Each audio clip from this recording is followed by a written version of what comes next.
Welcome to the exciting rebirth of Superstar, featuring choose your membership rate as low as just $3 a month. At Superstar, you get expanded, exclusive video scopes each and every week, unlimited access to special horoscopes, class passes for Synchronicity University, consultations with me, and so much more. All of this in the Superstar space.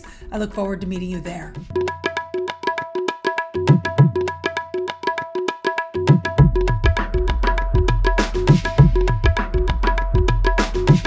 Hello, fabulous friends, fans, and superstars. I am your astrologer, Nadiya Shah, and welcome to this special horoscope. We are in a time of massive transition, without a doubt. This time frame is one that I have been speaking to you about for years, and this is the final transition from the age of Pisces to the age of Aquarius. And so I'm going to explain what's going on. I'm also going to have a couple of videos up here that I will link to below, where you see me for the last few years talking about this very time frame that we find ourselves in right now, which I'm calling the last gasp of the age of Pisces. And that's exactly what's going on here. And so let me start with the ages. What are the ages about? Well, the ages refer to a larger phenomenon called the precession of the equinoxes. The ages are divided into about 2,000 years each, and they have to do with what is called a larger Platonic cycle, which takes 26,000 years to go all the way around the zodiac. This was a phenomenon that was observed by the ancients thousands of years ago, and it was rooted in this understanding that at the equinox, at the exact moment of the equinox, if we look at the eastern horizon, the exact degree based on point in constellations that we see there, it changes. It changes by 1 degree every 71.6 years. And this phenomenon ultimately speaks to larger cycles of humanity. If you think back, again, I'm going to invite you to take a really big picture here. Think back, we are coming out of the age of Pisces. Before then was the age of Aries, and before that was the age of Taurus. These ages, this precession, goes backwards through the zodiac. The ancients observed this, and as a result came up with what astrologers call the tropical zodiac, which is what is used most widely in Western astrology today.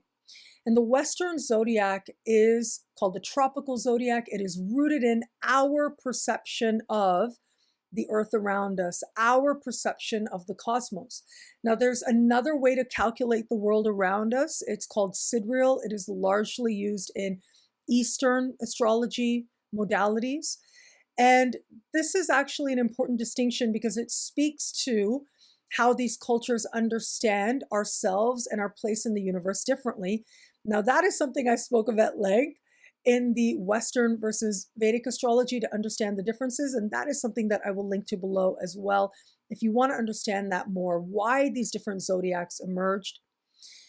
Okay, putting that aside, think about the ages. So if we go back 6,000 years, the beginning of the age of Taurus, this was a time when human beings started to stay in one place more often. And we start to see agriculture as a practice and phenomenon, a rooted phenomenon, really start to take place. This is also where we see what we could today call earth-based religions, right? What could be called earth-based religions?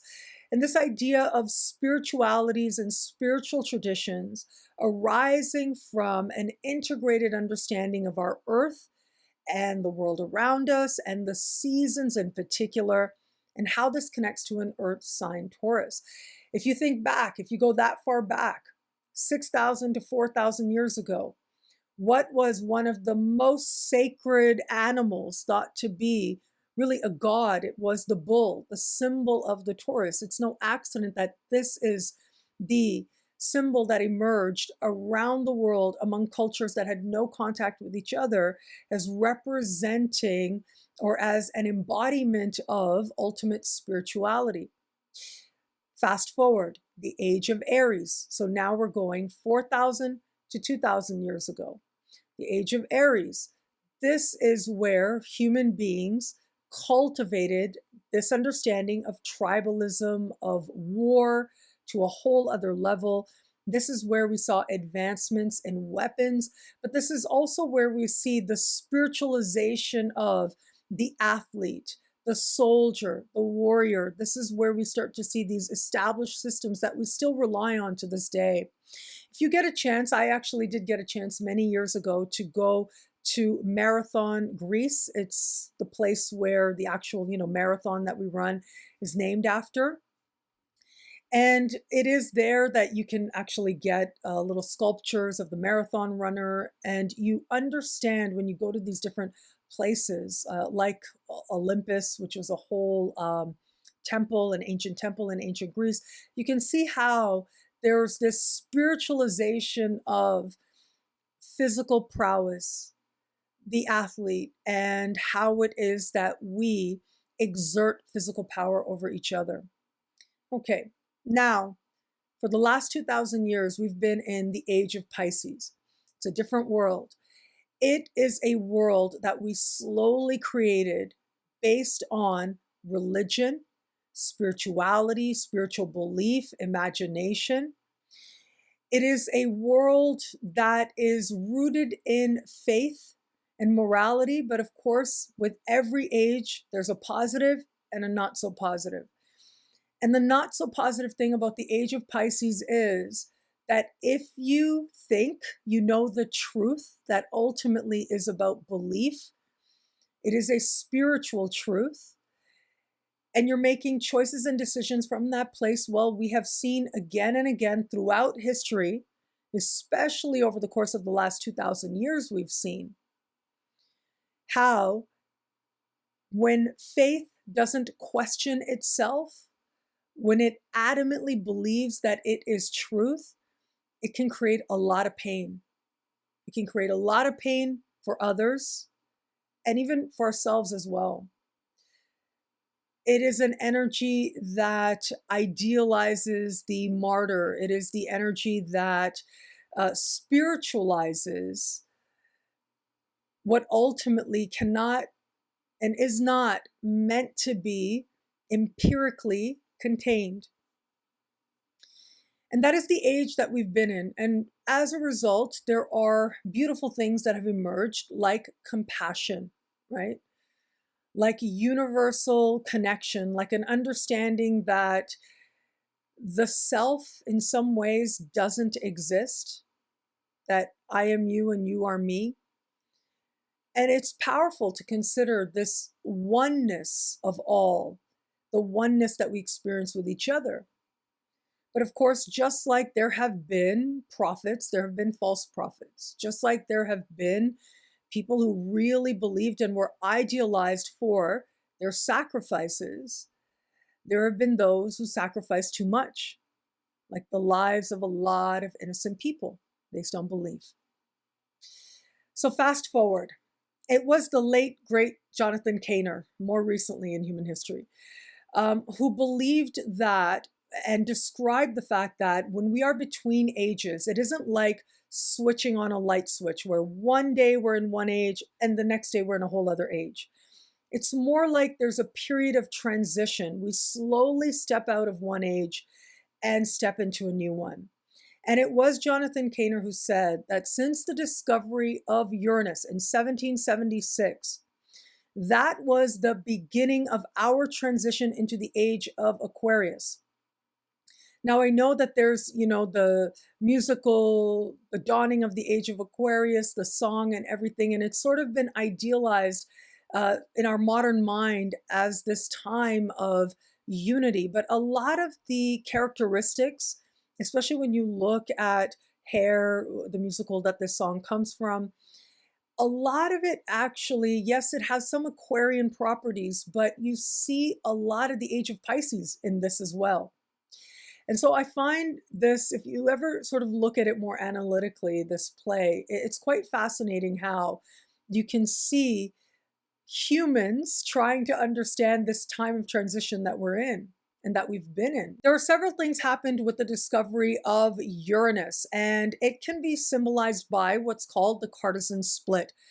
It comes from, or is encapsulated by, the quote from Descartes, which says, "I think, therefore I am." And what this quote essentially is saying is that body is one thing, mind is another. Spirit is one thing, matter is another, body is another. Up until this point of human history, there was no separation between spirit and matter. Human beings walked around with what is called the symbolic mind. We had a constant interaction, a symbolic interaction with our environment around us. But we also had a sense and a feeling that there were certain things that were in place, certain things that were part of divine order, certain things that were ordained by a higher wisdom that many people called God. We could call it love, we could call it divinity. There are so many ways in which this energy has been understood.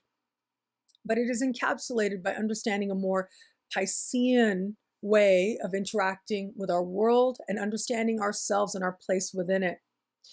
But when you have the Cartesian split, right, up until this point, if something's going on in the physical world and it's speaking to spirit, then you can judge the physical and say that it says something about spirit. But if spirit and matter are not connected, then spirit is eternal. Mind cannot be judged simply by what it is embodied in. This understanding has allowed our modern world to be created. What are great things that have come about from the Cartesian split? Well, it includes equality, right? If spirit is one thing and body is another, then my mind can be taken into consideration regardless of race or gender or any of those other things that denote the shell, right? Physical ability, or how we might judge that. You think about what was happening around the discovery of Uranus. What is often associated with Uranus is revolutions. And why is that? Because this was the French Revolution, the American Revolution. And what were these revolutions rooted in? They were rooted in a belief that just because you were born into the family that you are, with the blood that you have, doesn't mean that you're better than me. Doesn't mean that you're closer to God. It doesn't mean that you're divinely ordained to be king, to be queen, to be ruler. What these revolutions were saying is that it doesn't matter that you were born in a family of royalty. I have certain rights. And in some ways, it's saying I am equal to you. And this was sacrilegious to say this at the time, but it is also the embodiment of all things Aquarian. It is recognizing something that is separate, consciousness, and understanding that each one of us has consciousness.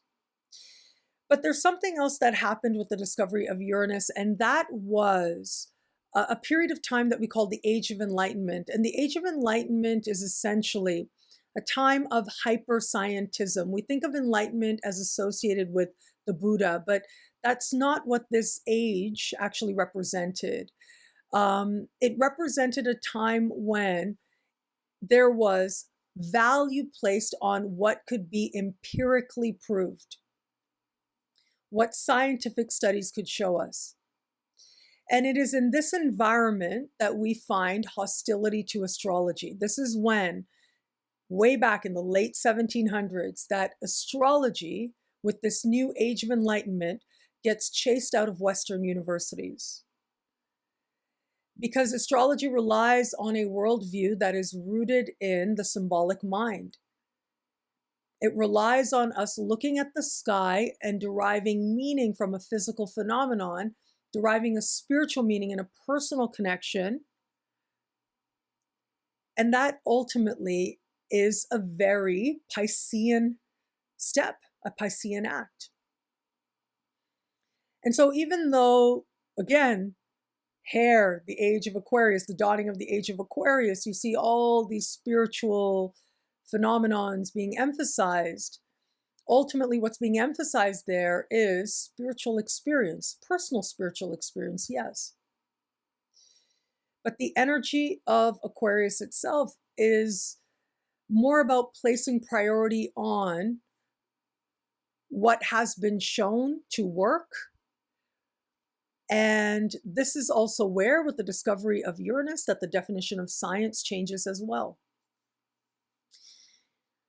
So we have been in a time of transition. It is going to be with Pluto moving into Aquarius, and we're going to start experiencing this in 2023, but we'll much more fully be in it as we navigate later into this decade. And especially with Pluto in Aquarius trine Uranus in 2026 and 2027, that we will more fully leap into this brand new age of Aquarius and leave this time of transition behind. A lot of what's happening now as part of this last gasp of the age of Pisces is actually exactly what needs to happen. And I know that it can be hard to see that in the moment, but it is what is happening now between 2022 and 2025, even a little bit into 2026, but really it's this period of time where we have several celestial phenomenon, incredibly important celestial phenomenon, that says that what happens right now is exactly what the world is going to respond to. It's like a pendulum that is going all the way up this way with its tension. And we are all the way up at that maximum sense of tension. And what is happening right now, it's like the world will respond to it and swing that pendulum the other way. It's almost like the hyper irrationality will give way to hyper rationality. I'm a Canadian, right? We like the middle way. Canadians are a middle power. We like a middle way. We like a more balanced way of doing things and understanding things. But these larger world cycles, they speak to what we as humanity are manifesting. And so right now, it's almost as if we as humanity are manifesting this last gasp of Pisces, because there's an understanding that this is exactly what's going to be responded to. That pendulum is going to swing the other way. And so a lot of people have been asking me about recent rulings in the US. The US is going through a lot of changes right now. Maybe changes isn't the right way to put it. We can say the US is exemplifying what ultimately the larger world is experiencing and going through, which is that tension, that pendulum, sort of that last gasp of the age of Pisces, and is exemplifying this. But this is exactly what is going to be responded to in order to create a whole new understanding and really a whole new world. I've said again and again, for many years now, I've been telling you the world we have at the beginning of the 2020s will be an entirely different world once we get to the end of the 2020s. And really, this is a time of incredible transition. So a lot of people have been asking me to comment on these recent rulings in the United States with the Supreme Court and all that stuff that's been going on. And I find it fascinating. As I'm recording this, Neptune essentially stood still in the sky and went retrograde recently. And Neptune right now is in the later degrees of the sign of Pisces. Neptune in the sign of Pisces. Pisces is traditionally ruled by Jupiter, and Jupiter has to do with the law. And so I find it so interesting that traditional rulership of Jupiter, this institute of law, has become the embodiment of these last degrees of Neptune in Pisces and this last gasp of the age of Pisces. And so what is happening now is it is essentially dissolving all things Aquarian that were slowly built over many decades. And I know that there's been a lot of sort of focus, of course, on Roe v. Wade. Aquarius as an energy and as a sign is highly independent. Yes, it considers sort of like scientifically, empirically what's good for the collective, but it's also a sign with a strong dichotomy and focuses on individual rights very strongly, the autonomy of the individual person. And so, yes, there's focus on that. But if you look at a lot of the other rulings that have been taking place, it's all this sense of dissolving the Aquarian strides that have been made over a period of many decades. And so I understand that a lot of people are afraid right now because of that. And that makes a lot of sense. But again, this time is temporary. I understand that a lot of people like what's happening right now. That makes sense to those people. But again, this is temporary. It is very temporary. And so we have the dissolving of all these Aquarian gains while Neptune was stationary at these very late degrees and now is retrograde. It really is going to be what takes place going forward from here that's going to be incredibly important for us. I'm thinking about 2023 and 2024. And so what starts happening in 2023 and 2024 is that Pluto will start moving in and out of the sign of Aquarius.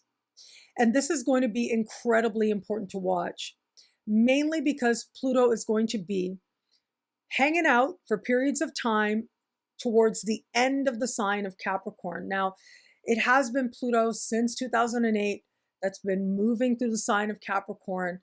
And this is where we see sort of overarching structures, and wherever Pluto goes, whatever sign Pluto goes in, sort of stirs this overreach of power and makes us aware of where things maybe aren't very fair. And so it has been and has been over the course of this time that we've had to look at things like class, right? And so I don't think it is an accident that a lot of these rulings really are only going to affect people who are not of class privilege, people who are poor or people who are very poor, especially with Pluto in such the late degrees of Capricorn. And as Pluto will in 2023, 2024 be moving back and forth, activating these late degrees, we are going to see this concentrated, but also what we're seeing is with Neptune in these late degrees of Pisces, how power and religion, how they merge, how they can change things, how they can work together.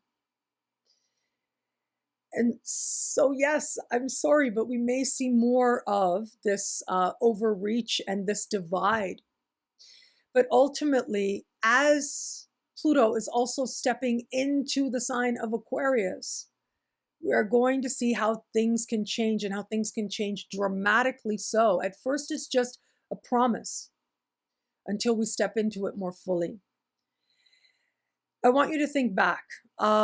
March, end of March, beginning of April of 2020. So what happened then? Saturn conjuncted Mars at 0 degrees of Aquarius. And there was so much that happened at that time that was so phenomenal. The world shut down. Social distancing became a thing, right? So we saw that. We saw a sense of our ability to move, to interact, to have that personal interaction restricted. But we saw a few other things. We saw technology really expand. We saw the virtual reality become our new reality. And the other thing we saw oil became worthless. We saw things like designer labels, all those designer houses shut down and become worthless. And it became a lot more about creativity and creative expression. And of course, following forward from that, we saw a lot of demands for equality and awareness of where there are disparities there. We saw a lot of different protests and things happening as well. And so this was the very first, the beginning indication of the energy we are going to accelerate and be more fully immersed in once we navigate further. And it's ultimately an energy of change. It's an energy of knowing that we're stepping and we now are ready for this brand new age. 2024, all throughout the middle of the year, like there's this huge chunk of time, like 5 months, where Neptune gets to 29 degrees of Pisces and just hangs out there. And this is going to be an incredibly important period of time. And again, I'm so sorry to say this, but if you don't like what's happening right now, we are likely going to see more of that. And the reason is because it is what is happening now and through this period of time that the world is then going to have that response to. We're going to flip. We're going to go in a different direction. The chart that is most used around the world is the Sibley chart of the United States, which shows a late degree Aquarius moon. It also shows a south node in Aquarius as well. And of course, the Pluto return, which a lot of people have been talking about as well, which is taking place throughout this year. The Pluto of the US is in its second house. This is part of the symbol that has allowed it to become an economic powerhouse. However, it is also part of the awareness of, and right now what's happening with that Pluto return, an awareness of economic disparity. The Aquarius moon is why this is a country that defines itself as freedom, right? It holds freedom to the heart of it. But what that means different things to different people because of that strong duality of the sign of Aquarius. Having Saturn so close to that moon right now, and the moon also representing the feminine principle, it brings restriction to the feminine principle. And that's part of what we're seeing right now as well. So we look at what takes place moving forward. I want to also very quickly mention what is taking place in the US chart as we move into November of 2024. That is actually, of course, going to be an election year for the United States. Pluto is going to be at 29 of Capricorn, heading into Aquarius at that time. The last time we had Pluto at 29 degrees was back in 2008, the election of 2008 at 29 of Sagittarius. And what happened at that time symbolically, now I'm not talking about the actual, however you might have looked at how government was run and what happened and the presidency of that time. I'm not talking about that at all. I'm talking about the symbolism of the time. It was almost as if with Pluto at 29 degrees of Sag, it was a rebuke of, and that election became emblematic of rebuking this journey of Pluto in the sign of Sagittarius, which was ultimately showing us the sign of Sagittarius is the sign of the other and what happens when we other people, the dark side of that. And we had somebody who symbolized breaking beyond that or leaving that behind in some way.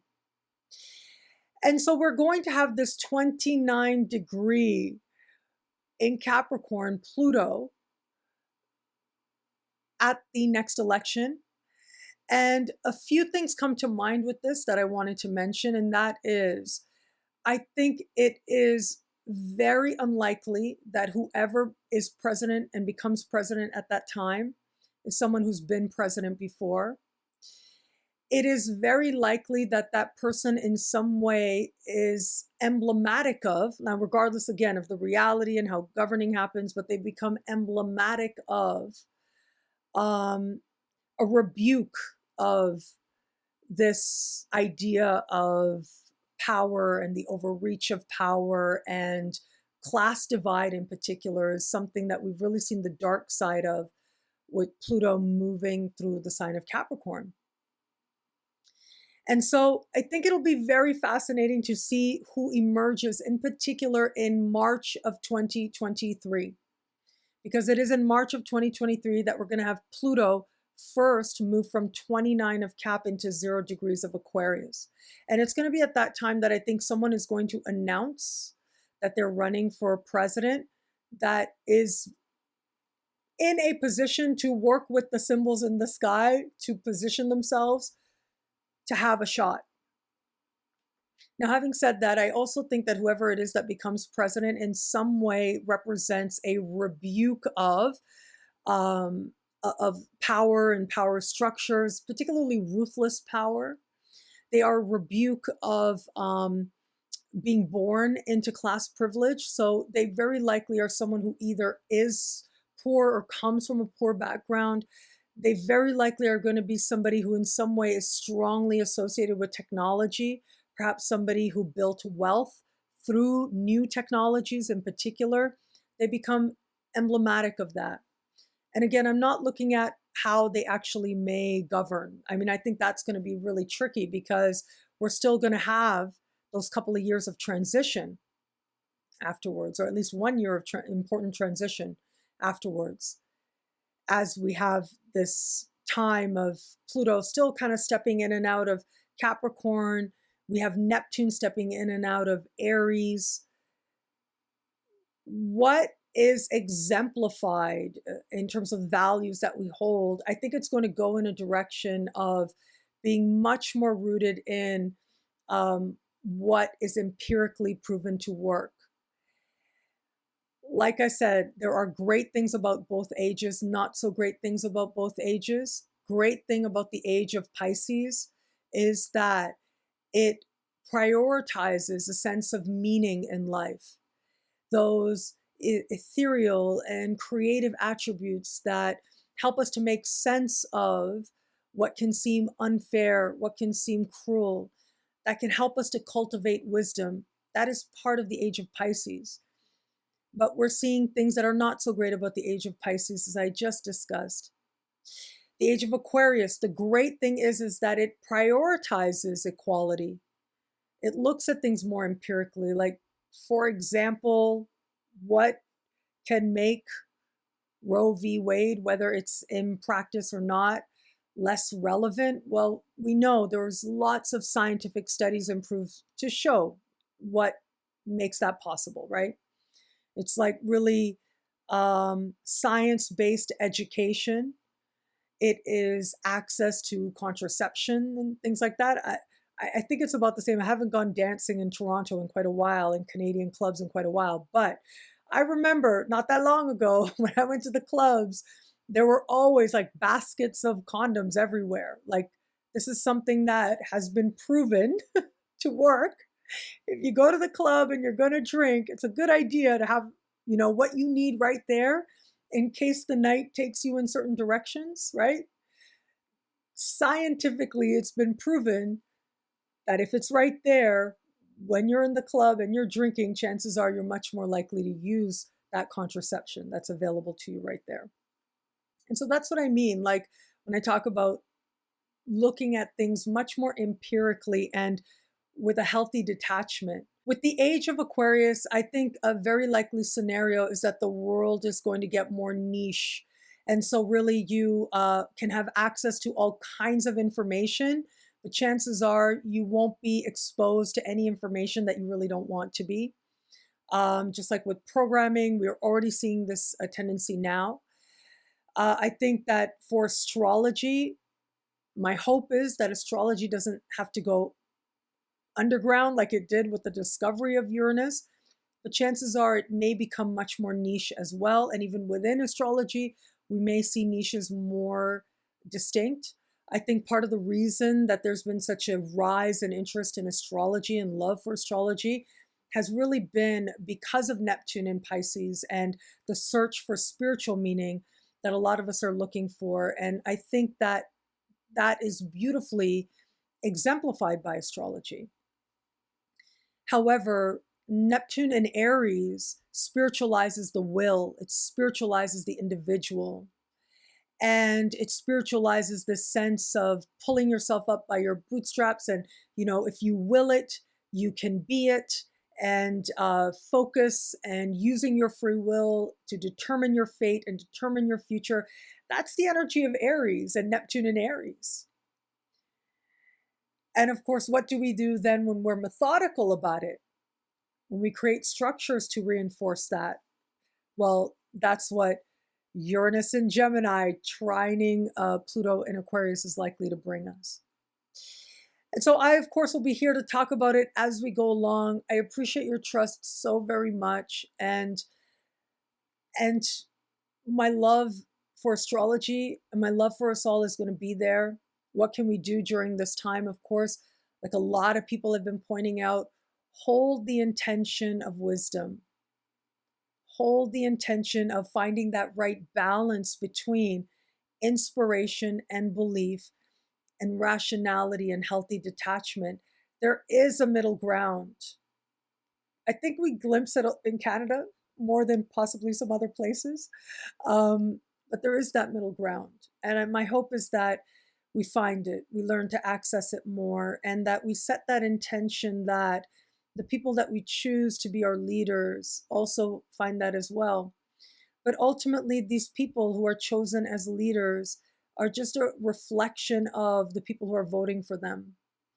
And these structures that we create, the government structures we create, are ultimately just a reflection of the values and the power dynamics within a country, within a culture, within a society. And we are going to see change transpiring on a lot of different levels in many different places. And we are in the midst of that time of change, and change is uncertain. And that's part of what makes this time feel so uncertain. And yet, it's almost like what is happening now is a necessary condition, even with its suffering and its sadness and its pain and its disappointment. And I know that a lot of people are feeling that. A lot of people are not. They're feeling very happy. They're feeling very joyous. But whatever it is right now is what ultimately humanity will respond to and react to, like a strong reaction. If you think about how humanity operates, the discovery of Uranus had us going hyper-rational. And we responded to it with the discovery of Neptune. We craved as humanity spiritual meaning. The discovery of Neptune in the mid-1800s, that spiritual yearning took over the world. That pendulum went all the other way. And now that pendulum has gone as far as it's going to. It's just at that edge point, and it's going to go the other way towards that hyper scientism, hyper rationality. And my hope is that at least those of us who are astrologers will be able to continue to have our space so that we can emphasize what it is that the sky means to us. My hope is that with the age of Aquarius also having an emphasis on freedom, that we are free to live and practice and do what it is that we feel called to do and we feel inspired to do. And that is the intention that I am setting. Thank you. Thank you so much for watching. I'm truly so grateful for it. And of course, I'm going to be here. Remember, NadiyaShahSuperstars.com for horoscopes every single week. For as low as just $3 a month, very Aquarian. Choose your membership rate to make that accessible to the masses. And with Synchronicity University, some of the most brilliant astrologers alive today, being available to you with choose your tuition rate as low as just $5 a class. That too is very Aquarian. It's about reaching the masses with quality astrology. And of course, books by me and other astrologers at synchronicitypublications.com. I'm looking forward to walking this journey with you. Thank you for your trust. Thank you for your love. Until we connect again, take care.